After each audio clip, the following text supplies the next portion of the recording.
Uh, Good morning, everyone. I am Dr. Tushar, Assistant Professor in Department of Cardiology, UNMICRC Institute of Cardiology and Research Center. Today, I am going to discuss dyslipidemia from an Indian perspective as a part of continuous cardiac education. A study in India examining cardiovascular risk and dyslipidemia over past 20 years revealed that Indians develop heart disease nearly a decade earlier than the Western counterpart. So it is based on data from 113,000 individuals, provides crucial insight to early onset cardiovascular disease, genetic risk factors, and up-to-date lipid management strategies. So important epidemiological data. India has the highest number of coronary artery disease patients in the world. So, dyslipidemia, as far as dyslipidemia prevalence is concerned, more than three quarters, that is 79 to 81% of the population, may have abnormality in at least one of the lipid parameters. So, LDL cholesterol more than 100 being almost 50% of the population. There are regional variations, but high triglyceride and low HDL were high across all the regions. More than 50% of the heart attacks in India occur before the age of 50, which is very alarming. With 15 to 20% before the age of 40. So nearly three times this is nearly three times higher than the West. So what are the factors contributing early heart disease? Genetic predisposition, higher rates of familial hypercholesterolemia and elevated lipoprotein A are a unique feature of Indian dyslipidemia profile. Atherogenic dyslipidemia, which is low HDL, high triglyceride and high small dense LDL, which promotes early atherosclerosis. So others being lifestyle factors like high carbohydrate diets, sedentary behavior, and tobacco and alcohol consumptions. Metabolic syndromes, twofold higher prevalence of central obesity and diabetes than the West. We are diabetic capital of the world. Now, high total cholesterol and principal subtype LDL cholesterol are the most important risk factors for the atherosclerosis. Now, this scientific statement from the most learned international and national cardiovascular societies have repeatedly confirmed their importance. So, if you look at this ESC guideline, ESC 2025 guideline, the target is only LDL-C. For moderate risk it is less than 100, for high risk it is less than 70, for very high risk it is less than 55, and extreme risk is less than 40. The important point here is that they are only targeting LDL cholesterol.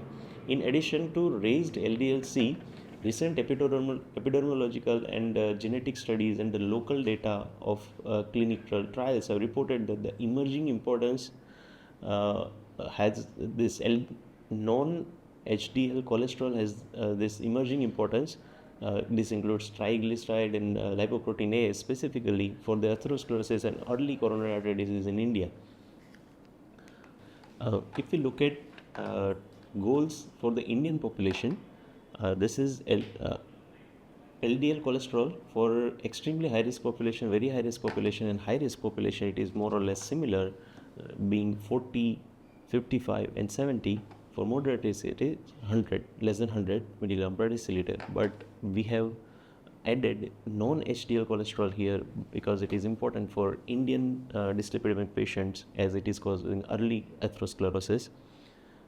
Non-HDL cholesterol target for the extremely risk population is less than 70, for very high risk population 85, less than 85, and for high risk population is less than 100. For moderate risk it is less than 130 milligram per deciliter. Now, what is the definition of extremely high risk patients? So, as far as SCVD risk is concerned, the patients who have had recurrent episodes within last 2 years, be it a same territory or in a different territory, by means like coronary artery disease and peripheral artery disease or coronary artery disease and CVA.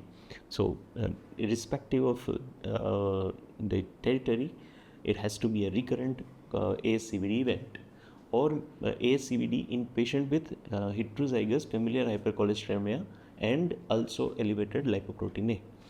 If patient has only one territory ASCVD, like coronary artery disease or peripheral artery disease or CVA or like that, then they comes in very high risk patients. All our ACS patients also come in very high risk patients. So and DM for more than 20 years, heterozygous familial hypercholesterolemia with ASCVD and CKD patients, they come in very high risk zone. So target for them is less than 55 and less than 85 as far as non-HDL cholesterol is concerned.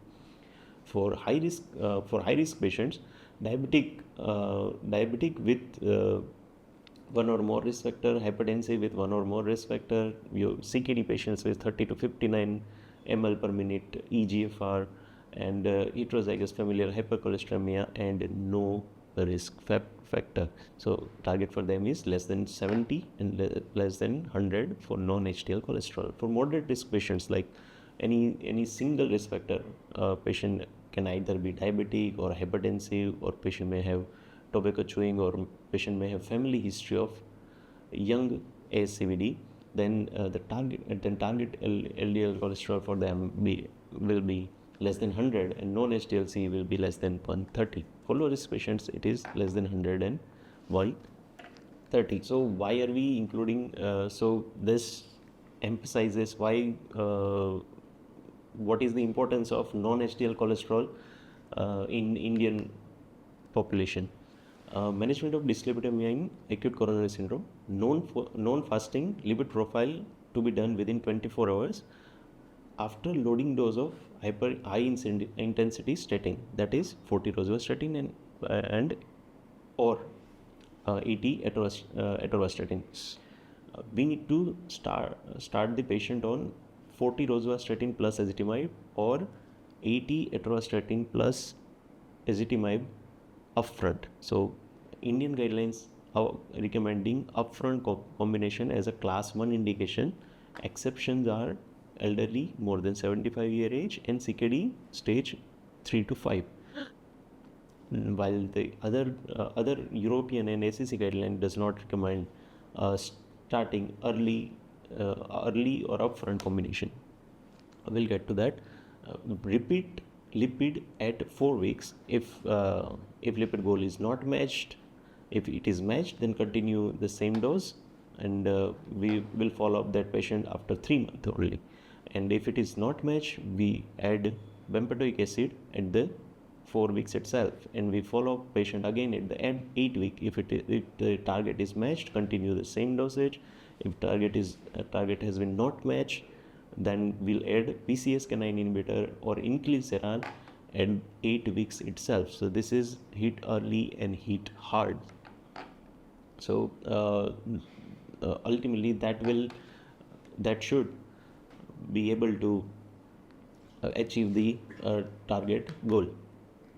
So this is ESC 2025 guideline, which recommends that the patient needs to be started with high intensity lipid lowering therapy, but patient is plus upfront combination with ezetimibe is not recommended even if patient is treatment naive. So it is only 2AB recommendation for ESC guidelines. This is non-statin recommendation. Non-statin to be added if the target goal has been not matched. This is 1A recommendation. So if we started patient on a high intensity statin, non-statin drug like ezetimibe, bempedoic acid, PCSK9 or inclisiran can be added later on if target is not matched. For bempedoic acid has again coming up in a big way with all guidelines, that it is 1B recommendation for patient who is unable to take statins. So isolated and single bempedoic acid can also be given for statin intolerant patients. Of course, ezetimibe and other combination needs to be considered to meet the goal. So stable atherosclerotic cardiovascular disease or chronic coronary syndrome will advise lipid profile or fasting or maybe non-fasting within 24. There is no clear guideline that is 24 hours. We have to advise it, and we have to start with rosuvastatin 20 or atorvastatin 40. We'll follow this patient at 4 weeks. If target is not matched, then we'll add ezetimibe. If still at 8 weeks target or therapeutic goal has not matched, then we'll increase or will add high intensity statins, that is rosuvastatin 40, atorvastatin 80 plus ezetimibe, and at 12 weeks only we'll consider other non-statin drugs. So why we are doing like this? Because rosuvastatin, increasing rosuvastatin or moderate to high intensity statin will decrease cholesterol by 6 to 8% reduction or LDL-C, but rosuvastatin 20 or atorvastatin 40, that is moderate intensity statin with ezetimibe, that will increase 10 to 15% reduction of LDL-C. So first choice should be to add ezetimibe and then increase intensity for the chronic coronary syndrome patients only. So only stable patients only, not ACS patient. For ACS patient, Indian guidelines recommends that you need to start upfront high intensity statin, that is rosuvastatin 40 and atorvastatin 80 plus ezetimibe. So why are we preferring this? Because it has a safer profile, less side effect like myalgia and diabetes mellitus. There might be an adherence issue if you are giving it as a separate drugs. So always a single pill combination is always preferred. So what are the treatment and their efficacy to average LDL reduction capability? So moderate intensity statins can lower your lipids, especially focusing to LDL-C by almost 30%. For high intensity statin, it will decrease by 50%, and for high intensity statin, if you add ezetimibe, it will add extra 15%. That will it will reach to almost 65. Only single PCSK9 inhibitor can decrease by 60%. PCSK9 inhibitor when added with high intensity statin, it will decrease by 75%. PCSK9 with high intensity statin, and if you add ezetimibe, it will decrease LDL-C by almost 85%. Management of hypertriglyceridemia. A patient with hypertriglyceridemia defined as more than 150 milligram per deciliter. Now we need to try to achieve non-HDL cholesterol goal. It is after implementing lifestyle modifications.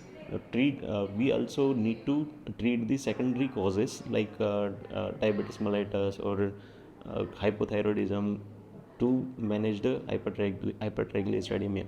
Hypertriglyceridemia might not be important for Western population. They are not, their guidelines not specifically target hypertriglyceridemia, but in Indians it is important because it is one of the important causes for atherogenic dyslipidemia. So if patient is having normal triglyceride or non-HDL cholesterol, then we still need to continue with the lifestyle interventions, lifestyle modifications like reducing carbohydrate, trans fatty acid, saturated fatty acid, alcohol abstinence, tobacco cessation, increasing physical activity, weight reduction. And if a patient is having high triglyceride level, ranges from 150 to 499 milligram per deciliter, we need to control the triglyceride for atherosclerosis prevention. So ASCVD, or if patient is having already atherosclerotic cardiovascular disease or diabetes with one or more ASCVD risk factors, then you need to not only intensify lifestyle, lower HDL, then you need to add statin plus or minus icosapent and ethyl. So this is not necessarily be added. You can add or you cannot add as efficacy been questioned in fewer articles. So if there is no ASCVD risk or diabetes, you need to just intensify the lifestyle, and statin and non-statin drugs can be added. No need of icosapent and ethyl. If triglyceride crosses more than 500, and it has also already caused the pancreatitis, or just to pancreatitis prevention, or maybe patient is having familial chylomicronemia syndrome, these patients, besides intensive lifestyle and very low fat diet, you need to add fibrates and omega-3 fatty acid. Especially for diabetic patients and NAFLD patients, saroglitazar can be added, but there is no significant endpoint data and no safety profile, so it is not being that hugely promoted for this subset of the patients. Now, how will you manage the heterozygous familial hypercholesterolemia? We know that we have a higher incidence, although we do not have that frequent testing of familial hypercholesterolemia because of our poor health facilities and sometimes patient profile, but it is associated with young coronary artery disease. How will you suspect? There is a score, Dutch Lipid Clinical Network score, which if score is more than equal to 6, the patient might have a potential familial hypercholesterolemia.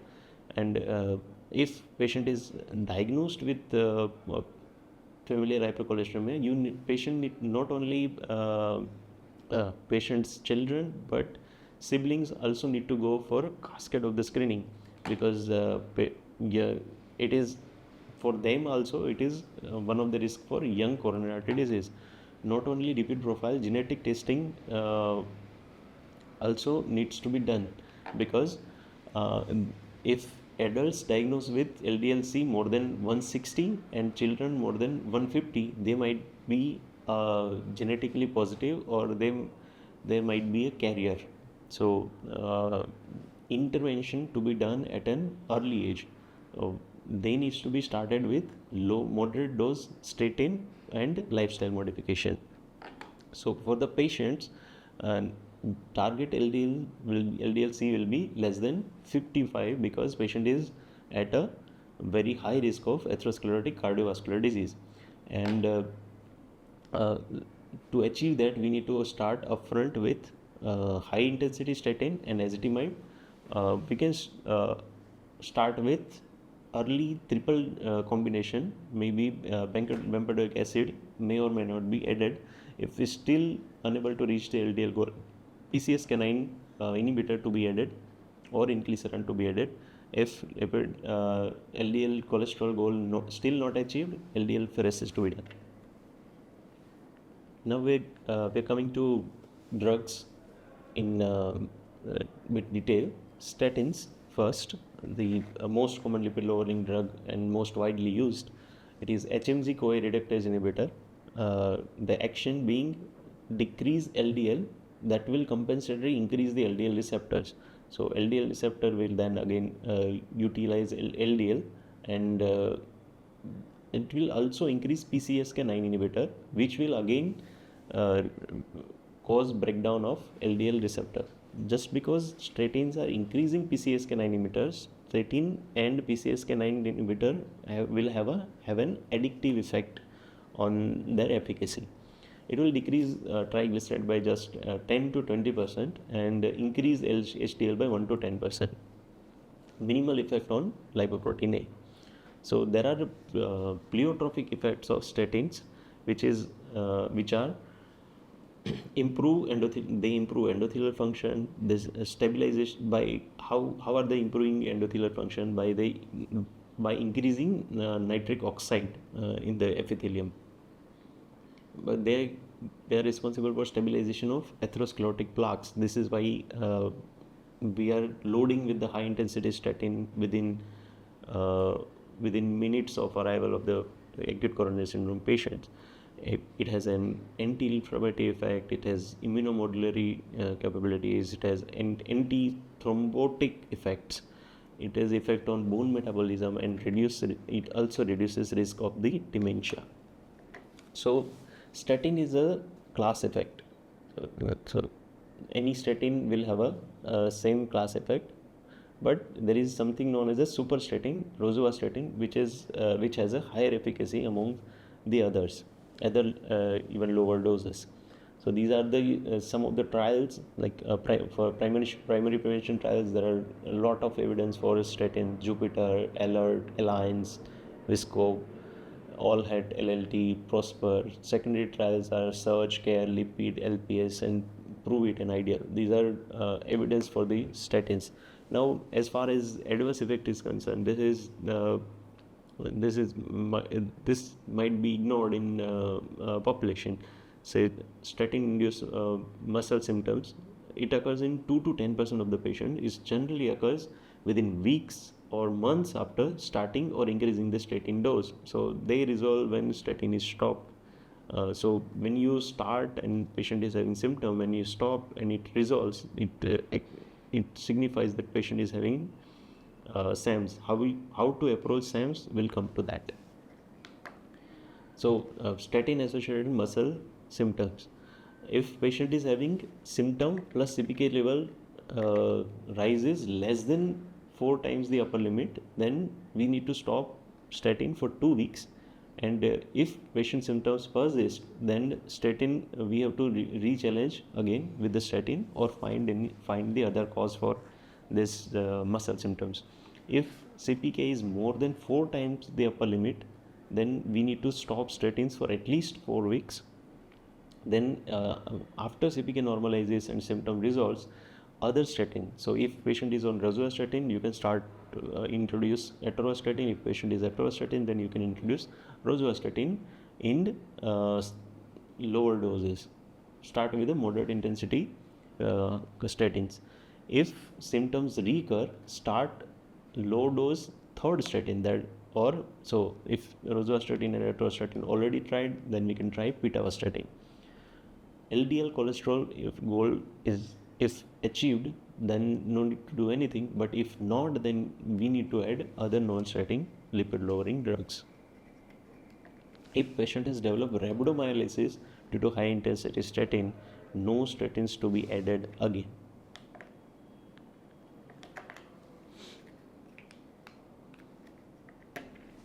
Hepatotoxicity.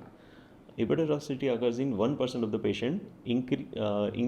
There will be increasing of hepatic transaminases, occurs in 0.5 to 2% of statin users within 3 months of the drug initiation, and it is not significantly different from the placebo in randomized controlled trials. So hepatotoxicity is not that alarming as far as statins are concerned.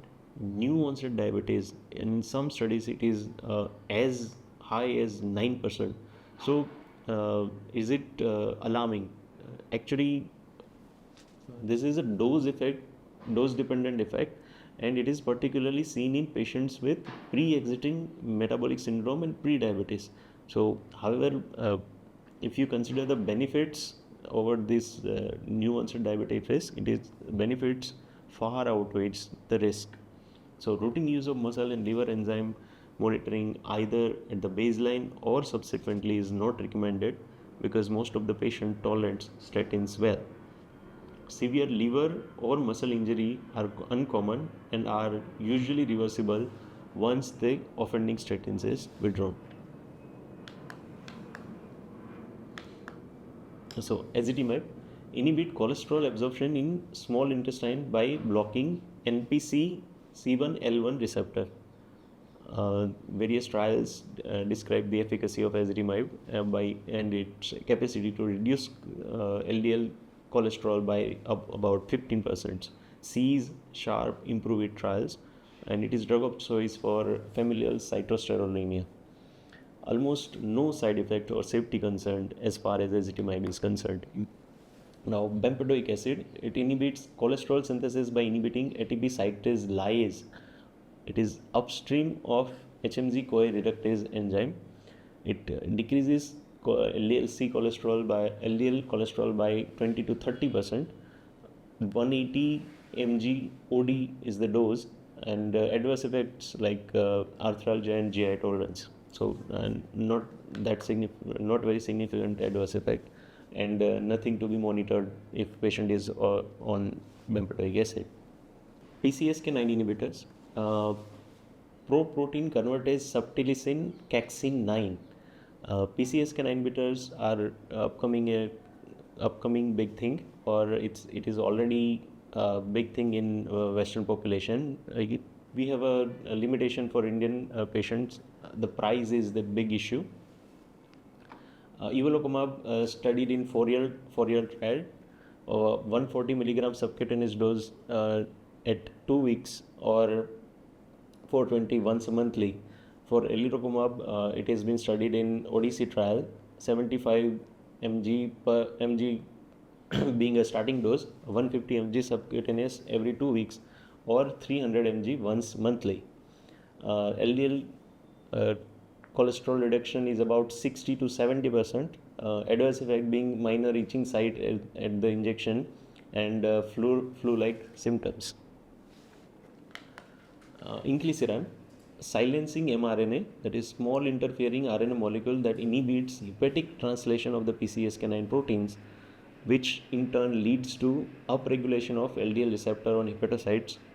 It has been studied in Orion 9, 10 and 11 trials, efficacy being 50% LDL cholesterol reduction, lower frequency.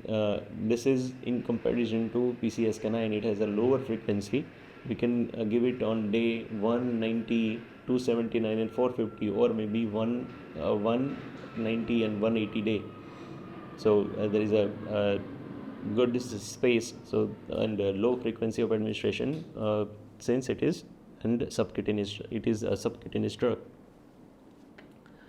Now, minor injection site reactions are the side effect, adverse effect. There are no significant adverse or alarming adverse effects. Addressing the laboratory variability in India. One of the biggest challenges in lipid management is non-uniform laboratory reporting, so leading to a misinterpretation of the lipid value, and non-standardized labs are also a big concern. So many lab reports LDL and triglyceride within the normal ranges, misleading the patient into thinking that they are safe, when their specifically goals have not mentioned, and patients are misled, and they will decrease the statins or decrease the other lipid lowering drugs, and this is the principal reason why patient comes to you with ASCVD on follow-up. In most studies, non-fasting sample display a higher triglyceride level of just 27 milligram per deciliter, so fasting samples are not recommended. Most of the labs actually do LDL by calculation using the Friedewald formula, but this formula should not be used when triglyceride is more than 400. Direct measurement should be done. So what are the challenges that we face when we are dealing dyslipidemia from an Indian perspective? We have a lack of local evidence. Although we have evidence, we have evidence over last 20 years, but the current consensus that we follow is through review of the major international guideline, the local evidence, the clinical trials, statin, non-statin, from where Indian population is participate, genetic studies in India, that, and also it reflects the opinion of leaders in the lipid management in the country. But we still lack on large randomized control trials in various pharmacological and clinical intervention in India to develop context-specific evidence-based guidelines. And one of the important thing being a poor population level awareness and treatment of dyslipidemias.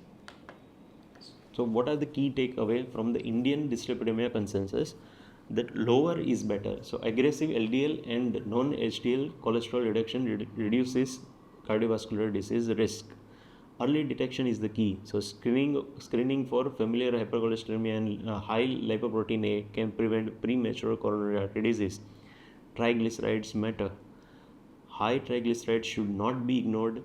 Lifestyle changes and medication should be tailored accordingly. laboratory standardization is needed. Lipid report should include risk-based target values to avoid misleading interpretation for the patients. Combination therapy works best. Statin and non-statin drugs like ezetimibe, bempedoic acid, PCSK9 inhibitors, or inclisiran, they helps achieving the target faster and with fewer side effects. This Indian-specific conception developed by leading cardiologist provides practical evidence-based uh, recommendation for cardiovascular disease prevention. While guidelines offer a structured approach, individual clinical judgment remains crucial. These are the Indian Heart Journal reference that trends in epidemiology of dyslipidemia in India. Yet another Indian Heart Journal article, CSI Clinical Practical Guideline for Dyslipidemia Management Executive Summary, which summarizes this dyslipidemia from an Indian perspective. Thank you for your attention.